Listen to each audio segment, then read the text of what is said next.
मालिकेच्या आजच्या भागामध्ये आपण पाहणार आहोत की प्रिया जी असते ती हॉस्पिटलमध्ये ऍडमिट असते आणि त्याचमुळे प्रियाला आता बरे वाटत असतं। त्यामुळे प्रियाने हाताचं सलाईन जे लावलेलं असतं ते सुद्धा काढून टाकलेलं असतं आणि निवांत इकडे तिकडे फिरायचा ती आता प्रयत्न करत असते। जेव्हा ती आता इकडे तिकडे फिरत असते तेव्हाच तिथे आता सायली आणि अर्जुन आलेले असतात। त्याच वेळेला अर्जुन सायलीला विचारतो की हे सगळं करायलाच हवं का, कारण ऑलरेडी आपण तिला जी काही शिक्षा दिलेली आहे त्यामध्ये तर सगळं काही भरून घेणारच आहे। पण सायली म्हणते की तिला जाब हा विचारायलाच हवा, तिने प्रतिमात्याच्या बाबतीत जे काही केलेलं आहे ते खूप चुकीचं केलेलं आहे आणि आपण हे का म्हणून सहन करायचं नाही, मला आता काही झालं तरी तिला जाब विचारायलाच हवा आहे, असं देखील आता सायली जी आहे ती अर्जुनला म्हणत असते। अर्जुन म्हणतो की बरं ठीक आहे, तुझ्या परीने तुला जे काही करता येईल ते कर, पण हळू जे काही करणार असशील ते सावकाश कर, असं देखील आता सांगितलेलं असतं। त्यामुळे आता सायलीने आधीच एका नर्सला कामाला लावलेलं असतं। ती नर्स आता प्रियाच्या वॉर्डमध्ये जाते, प्रियाच्या एका ग्लासमध्ये ती तिचं सॅश ओपन करते आणि तिला ते ड्रिंक बनवून देते। त्याच वेळेला आता प्रिया म्हणत असते की हे सगळं काय आहे, तर ती नर्स सांगते की हे डॉक्टरांनी तुम्हाला द्यायला सांगितले। म्हटल्याबरोबर प्रिया जी आहे ती आता पटकनच ते संपवायचा विचार करते।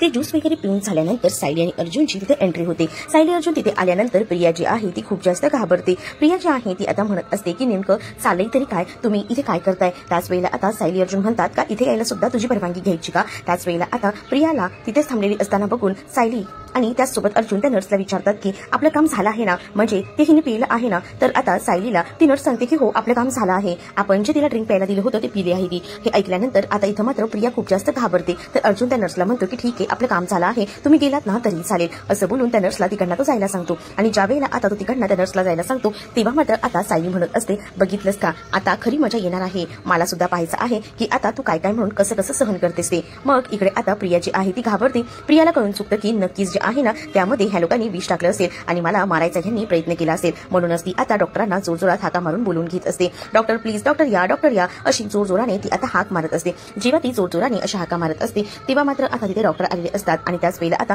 डॉक्टरांना ती सांगत असते की ह्या दोघांनीही मला विष देऊन मारायचा प्रयत्न केला आहे, पण मला इतक्यात तरी मरायचं नाही, प्लीज मला काहीतरी औषध द्या, मला जगायचं आहे, प्लीज काही करा, पण मला औषध द्या, असं बोलून ती कांगावा करू लागते। डॉक्टर सुद्धा आता प्रियाकडे पाहून हसू लागते। त्यावर प्रियाला कळतं की आता ही डॉक्टर सुद्धा ह्यांना मिळालेली आहे की काय। त्यामुळे आता प्रिया म्हणत असते की नाही मला काहीतरी द्या, मिठाचं पाणी द्या, नाहीतर काहीतरी द्या, पण माझा जीव वाचवा, कारण ह्या लोकांनी ना मला विषबाधा केलेली आहे, मला आता काहीतरी होण्याची शक्यता आहे। तर ती डॉक्टर जी आहे ती अर्जुन आणि सायलीकडे बघत असते। त्यावेळेला आता समजून जातं ही डॉक्टर सुद्धा ह्यांना मिळालेली आहे। तर दुसरीकडे मात्र आता पाहायला मिळतं प्रिया तर रडत असते आणि प्रिया म्हणते की नाही आता काही झालं ना तर मला हे सगळं अश्विनला सांगायला हवं, अश्विनच मला या सगळ्यातून वाचवू शकतो, मला पूर्ण खात्री आहे, असं देखील आता म्हटलं जातं। आणि जेव्हा हे सगळं काही आता प्रिया म्हणत असते तेव्हा खूप जास्त कांगावा सुरू असतो।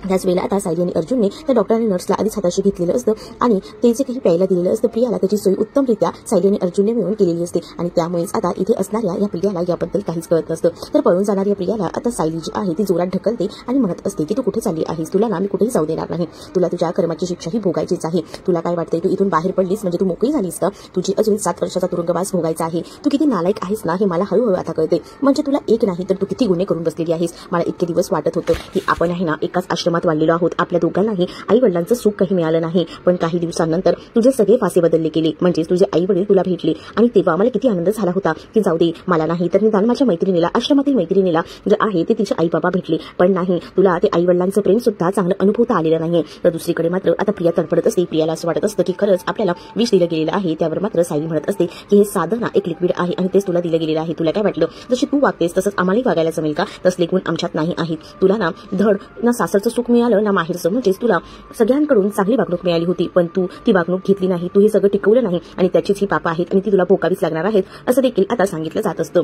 तर दुसरीकडे आता सायली प्रचंड संतापलेली असते। सायली जेव्हा संतापलेली असते तेव्हा मात्र प्रियाला खूप काही सुनावू लागते।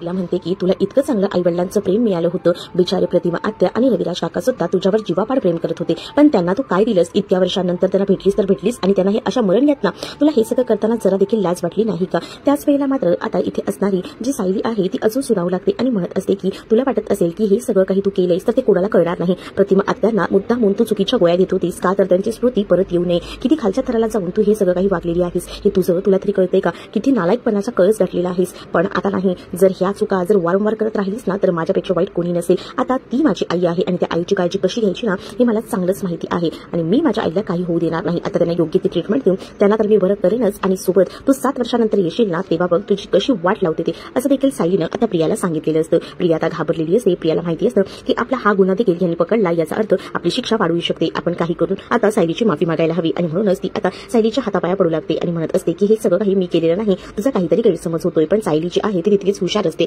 सायलीला सगळ्या गोष्टी माहिती असतात. तर सायली जी आहे ती तिला खूप काही सुनावते आणि तिकडनं बाहेर पडते. पण दुसरीकडे मात्र आता अर्जुन जो आहे तो प्रियासोबत तिथेच उभा असतो. तर अर्जुन जो आहे तो म्हणत असतो की बघितलंस ना, माझ्या बायकोने तर तुला आता चांगलीच वॉर्निंग दिलेली आहे आणि मी सुद्धा तुला सांगतो, पुन्हा जर अशा काही चुकींमध्ये तू सापडशील ना तर लक्षात ठेव, आता तरी तुला 7 वर्षाची शिक्षा आहे, तू जेलमध्ये आहेस. पण इथून पुढे जर काही ऐकायला भेटलं तर डायरेक्ट वरती म्हणजे प्रतिमात्याला जर काही झालं ना तर तुला मी सोडणार नाही, तुला डायरेक्ट फासावर लटकवल्याशिवाय शांत बसणार नाही, असं देखील आता अर्जुन जो आहे तो आता प्रियाला बोलू लागतो. दुसरीकडे मात्र सायली आता खूप जास्त प्रियाला बोललेली असते आणि त्यामुळे ती बाहेर निघून जाते. पण आता जेव्हा सायली निघून जाते तेव्हा मात्र अर्जुनने सुद्धा प्रियाला चांगलंच एकदम धारेवर धरलेलं असतं आणि तिला सांगितलेलं असतं की लक्षात ठेव की जर तू चुकीचाही प्रयत्न कोणताही केलास ना तर तो तुझ्या जीवात बेतू शकतो. म्हणजे तुला असं वाटत असेल की हे सगळं करून तुला जे हवंय ते प्राप्त झालेलं आहे तर तो तुझा गैरसमज आहे, पण तू एवढी गोष्ट लक्षात ठेव, हळूहळू बघ सगळं कसं काय बदलतंय ते, पण तुला आम्ही फासावर लटकवल्याशिवाय शांत बसणार नाही, असं देखील आता इथे असणारा जो अर्जुन असतो तो प्रियाला बोलतो. प्रियाला आता हे सगळं काही बोलल्यानंतर प्रिया जी आहे ती खूप जास्त घाबरते. प्रियालाच कळत नसतं की आपल्यासोबत हे नेमकं होतंय तरी काय,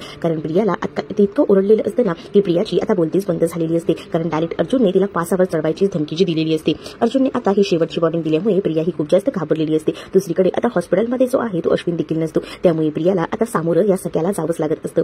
तर इकडे अर्जुन जेव्हा प्रियाला या सगळ्याबद्दल बोलतो तेव्हा आता अर्जुनने हे सगळे शब्द सांगितल्यानंतर प्रिया घाबरलेली असते. प्रिया आता रागानं तिथे शांत बसते. तर दुसरीकडे अर्जुन जो आहे तो प्रियाला सुनावतो आणि बाहेर निघून जातो. प्रिया आता घाबरलेली असते आणि तोंडावर हात ठेवून या सगळ्या गोष्टींचा विचार करत असते. तर दुसरीकडे सायली सुद्धा टेन्शनमध्ये बाहेर उभी असते. तर अर्जुन तिला म्हणतो, वा सायली 2.0 पुन्हा एकदा हजर झाली. तर सायली कसली कमाल केलीस ग, काय काय बडबडलीस तू. त्यावर सायली म्हणते या सगळ्याची गरज होती, कारण तिला असं वाटते की ती चुका करत राहील आणि आपण त्या पाठीशी घालत राहू, तर हे खूप जास्त चुकीचं आहे. तिने प्रतिमात्याच्या बाबतीत जे काही केलंय ना ते मला बिलकुलही आवडलेलं नाहीये. बरं झालं आपल्याला वेळीच कळलं, नाही तर प्रतिमात्याला काही झालं असतं तर आपण कधीच एक दुसऱ्याला माफ करू शकलो नसतो, असं देखील सायली आता अर्जुनला म्हणत असते. तर अर्जुन म्हणत असतो की चल आता घरी निघायचं का जायला. त्यावर सायली अर्जुनला म्हणते की नाही घरी नको जाऊया, मला ना मधुभाऊंना सुद्धा भेटायचं आहे. तिने सगळी नाती म्हणून सोडलीत म्हणून काय झालं, मी तर माझी नाती सांभाळून ठेवणारच आहे, मला ही नाती जपायची आहेत, असं देखील सायली जी आहे ती आता अर्जुनला म्हणत असते. आणि मला मधुभाऊंना भेटायचं आहे, बरेच दिवस झाले मी मधुभाऊंना भेटलेली नाहीये, असं देखील सायली जी आहे ती आता अर्जुनला म्हणते.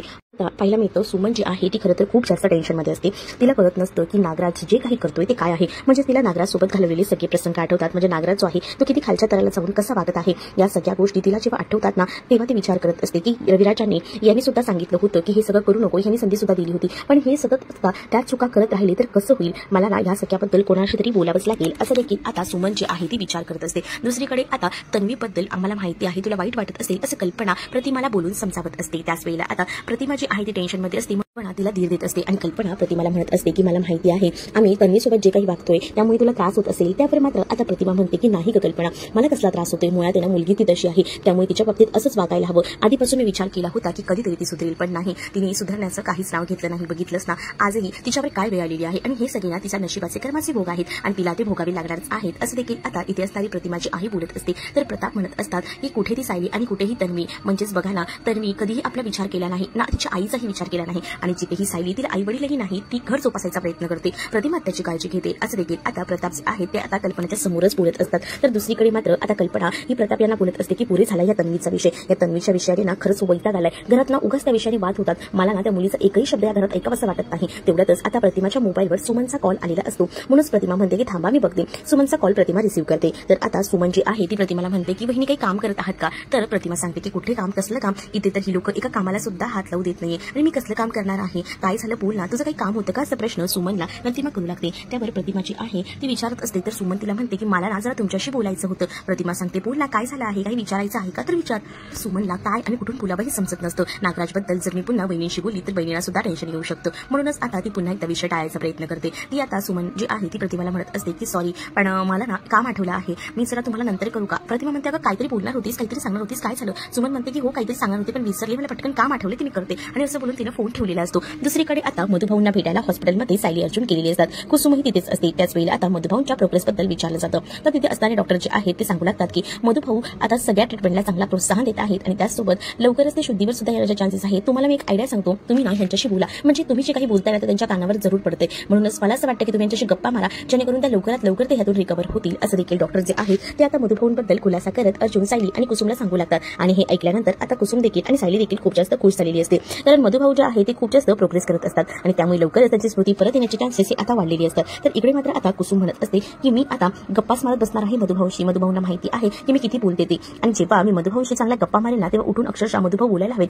बस ग कुसुम बस, किती ते बोलशील, मला मधुभाऊंचे हे शब्द ऐकायचे आहेत. तर दुसरीकडे सायली ही म्हणते की मला सुद्धा मधुभाऊंशी बोलायचं आहे. मधुभाऊंना सगळ्या गोष्टी ऐकायला येत असतील तर आपण मधुभाऊंशी गप्पा मारायला हव्या. तर दुसरीकडे मात्र आता सायली जी आहे ती आता मधुभाऊंशी बोलायचा प्रयत्न करत असते. मधुभाऊंची या सगळ्या डिस्कशन बद्दल बोलत असते, म्हणजे जुन्या काही गोष्टी बोलत असते जेणेकरून त्यांना काही आठवायला हवं आणि त्यांची स्मृती परत यायला हवी. या सगळ्या गोष्टी ज्या आहेत ते आता चाललेल्या असतात आणि सायली ज्या पद्धतीने सगळ्या गोष्टी करत असते त्याच वेळेला आता इकडे असणाऱ्या कुसुम आणि अर्जुनला हसू येतं. कुसुमही आता मधुभाऊंच्या बाजूला उभी राहून बडबड करत असते. तर इकडे मात्र कुसुम जे आहे ते तर अर्जुनला सुद्धा इशारा करते. अर्जुनला इशारा करून ते सांगते की चला ना जरा बाहेर, मला तुमच्याशी बोलायचं आहे. जेव्हा आता हे सगळं काही बोललं जातं तेव्हा मात्र आता इथे असणारा अर्जुन म्हणतो की हा चला आपण जाऊया बाहेर. आणि त्याच वेळेला आता कुसुम म्हणत असते की तुला ना मधुभाऊंशी बोलायचं आहे ना, तो बोलून की तोपर्यंत मी डॉक्टरांना भेटून येतो, काय आहे ते विचारतो, काय ट्रीटमेंट अजून करावी लागणार आहे का, काही औषधांमध्ये चेंजेस करायचे आहेत का, हे मी डॉक्टरांना विचारून येतो, असं अर्जुन आणि कुसुम बोलून बाहेर निघून जातात.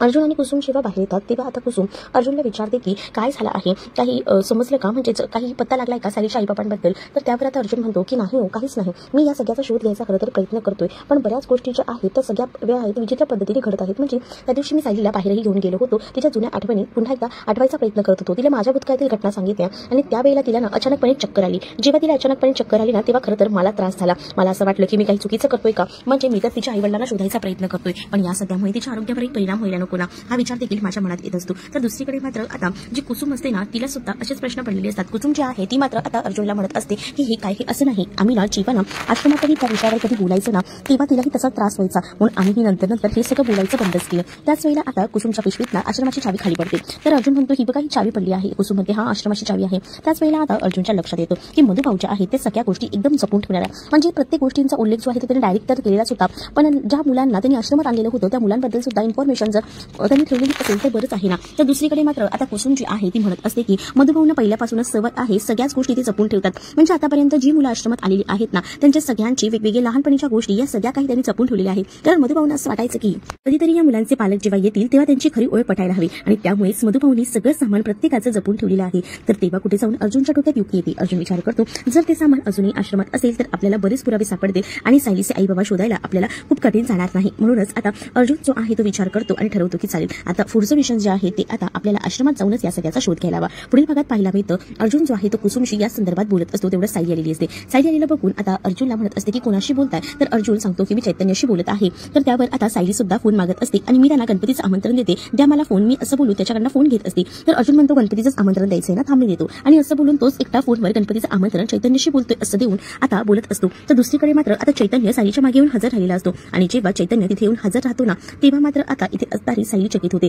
सायली अर्जुनला म्हणते की तुम्ही तर चैतन्यसोबत बोलत होतात ना, मग चैतन्य भाऊजी तर इथे आहेत, मग तुम्ही माझ्याशी खोटं का बोललात, तुम्ही नेमकं कोणाशी बोलत होतात. कुसुमताईंशी. आता तिला लगेच मोबाईल चेक करते आणि कुसुमचा नंबर तिला सापडतो. कुसुमचा नंबर सापडल्याबरोबर सायली तिला त्याला जाब विचारते आणि म्हणते की तुम्ही कुसुमताईंशी काय बोलत होतात. त्यावर अर्जुनला काय बोलावं हे सुचत नाही. तर तुम्हाला हा भाग कसा वाटला हे नक्कीच मला कमेंटमध्ये सांगा आणि अशाच नवनवीन भागांच्या चॅनलला सबस्क्राईब नक्की करा. व्हिडिओ आवडला असेल तर व्हिडिओला लाईक करायला विसरू नका. चला तर मग भेटूया पुढच्या भागामध्ये. तोपर्यंत टाटा बाय.